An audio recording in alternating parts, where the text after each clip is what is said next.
Hello, hello, welcome back to another video. Yeah, I wanted to kind of get back on track of uploading like I normally do, which would be every weekend. So today is actually a Sunday. This video is going to be fairly short, and from the title, quite sad. So if everyone knew about my 3 guinea pigs, I had Agnes, Winnie, and I had a third member called Dolores. It was never officially diagnosed, but from a lot of parties, including vets, we had very small suspicion, quite big actual suspicion, sorry, that yeah, she always kind of had a head tilt in new situations, that she didn't know where she was. It would be more obvious. Her head would be more tilted and she'd be kind of wobbly on her feet.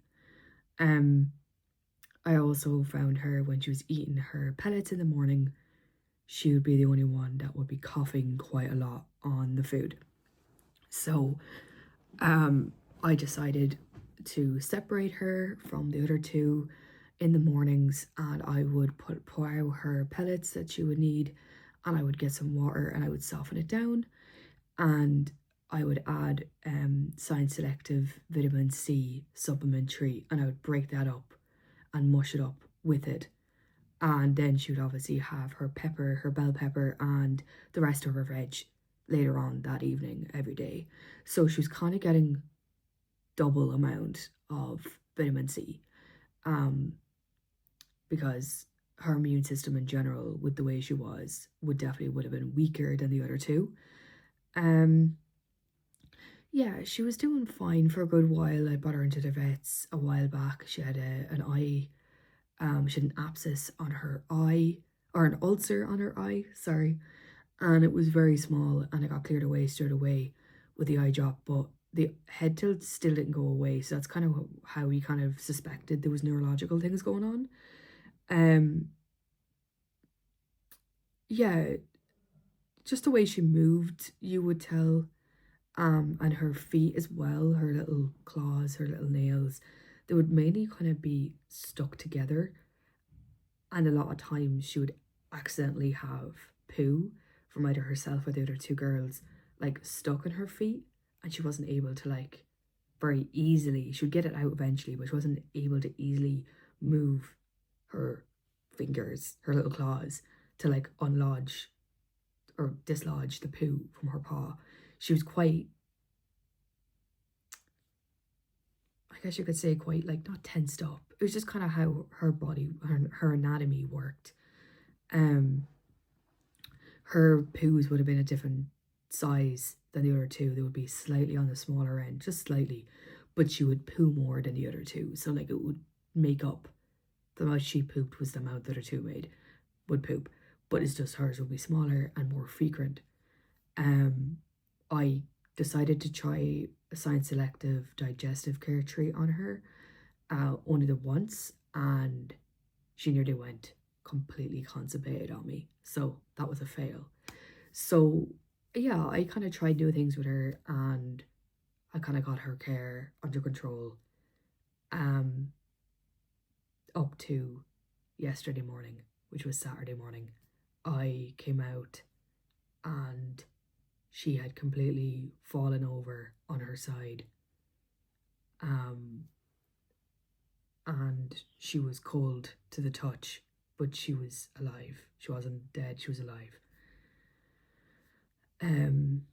I picked her up, wrapped her in a blanket, and I put her right up beside the heater we have out in that room. I put her right up beside it, and she started to kind of wiggle a bit more, and she started to make a couple of grunting, which from my understanding, it was pain. She's making those kind of grunting noises when I was holding her. I rushed her straight into bed. They thankfully squeezed us in the minute I rang about it. And I thought she had passed while I walked into the vet in the reception. She wasn't moving in the carrier. She was wrapped up, cocooned in a blanket to sit her upright because she was just falling. And her head was back. Her neck was fully back with her mouth open. I thought she'd gone, but she hadn't. She was kept then all day yesterday into last night in the vet on a drip and on a heat pad. Her body temperature was normal. Her bloods were normal. Her heart rate was fairly weak, and her outer body was cold. The vet had rung me yesterday evening saying that she's perked up with the drip and the heat pad, but obviously he said he doesn't know what her normal is, because he said, like, from my understanding, she has neurological issues. I said, yeah, like, there is suspicion that she's like that. So from what I understood, she definitely had perked up really fine. The vet just rang me this morning to break the news that she had sadly passed during the night. That she had perked up and she was doing okay, but she wasn't eating any food that was laid out for her. I explained when she went into the vet, they had said she was severely dehydrated, and cold, and I explained that she'd been drinking all day yesterday, or the Friday. She'd eaten all her veg. Her wet food, her food I'd give her in the morning would be softened with water, and it would be quite a lot of water, like nearly like soup. So she's actually nearly drinking half of it herself, along with eating it too.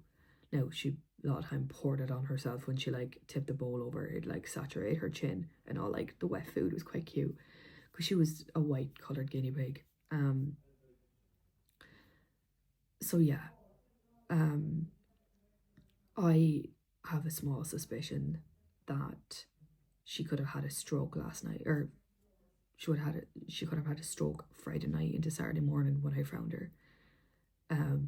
It would just explain her very, very sudden change in health and body state, and the fact that she couldn't sit herself up. She was just flat down.